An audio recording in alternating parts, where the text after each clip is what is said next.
एक हफ्ते में हम फारस पर फतह के लिए कूच करेंगे और फारस पर फतह के बाद हम आगे बढ़ेंगे वापस मैसेडोनिया की ओर।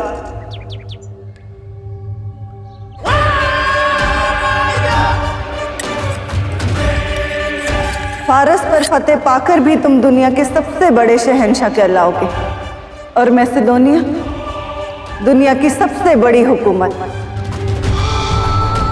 फिर भारत हमारे कब्जे में हो या ना हो, क्या फर्क पड़ता है? चाहे सबके पीछे ओरेकल है, छिपाना मत मां। क्या आप ओरेकल से मिली थी? क्या देखा उसने मेरे मुस्तकबिल के बारे में? क्या बताया उसने आपको?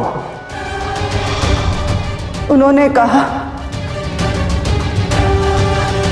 कि अगर तुम भारत गए तो मैसेडोनिया फिर कभी नहीं लौटोगे।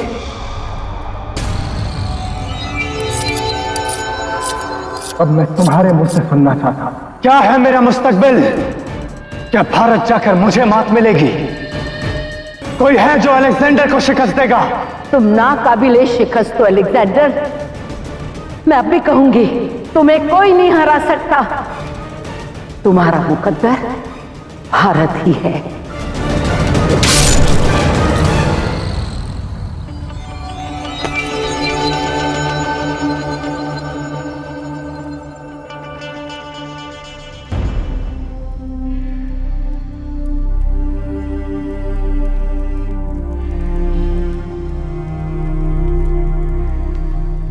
आज तो तुम्हें परेशान नहीं,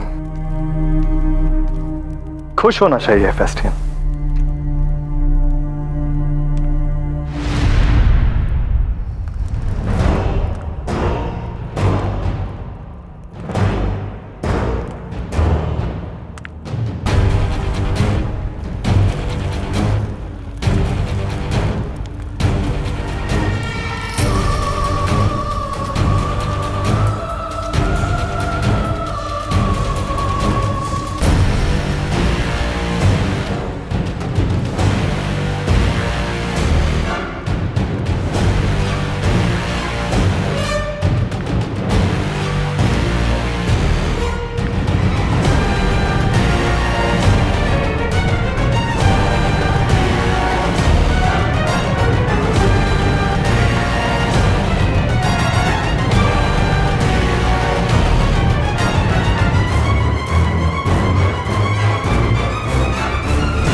मलिका यहाँ क्या कर रही है फेस्टियन? सेबेस्टियन का कोई कसूर नहीं है अलेक्जेंडर। मैं यहाँ खुद आई हूं। ये मैं क्या सुन रही हूँ अलेक्जेंडर? तुम उस भारतीय का जाबाजों के साथ मुकाबला करा रहे हो। सही सुना है आपने। लेकिन तुमने गलत चुना है। मैं तुम्हें हुक्म देती हूँ कि फौरन ये मुकाबला रोक दो। मैं नहीं चाहती कि तुम भारत या भारत से जुड़ी किसी भी चीज से ताल्लुक रखो, यहां तक कि उस इंसान से भी नहीं।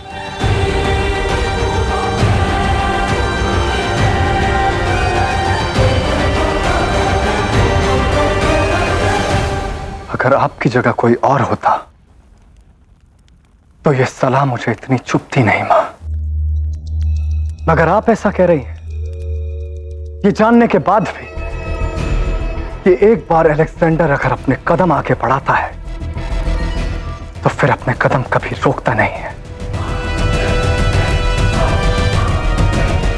भारत से मेरी तकदीर जुड़ी है, ये बात मुझे याद है मां। इसलिए भारत से आया ये लड़का मेरे लिए भारत से आई पहली ललकार है। और आप अपनी आंखों से देखेंगे कि कैसे अलेक्जेंडर इस ललकार को कुचलता है। मैं भारत जाऊंगा, उस शख्स की लाश पर कदम रखकर जाऊंगा। देखता हूं कौन मुझे अपनी तकदीर की ओर बढ़ने से रोकता है।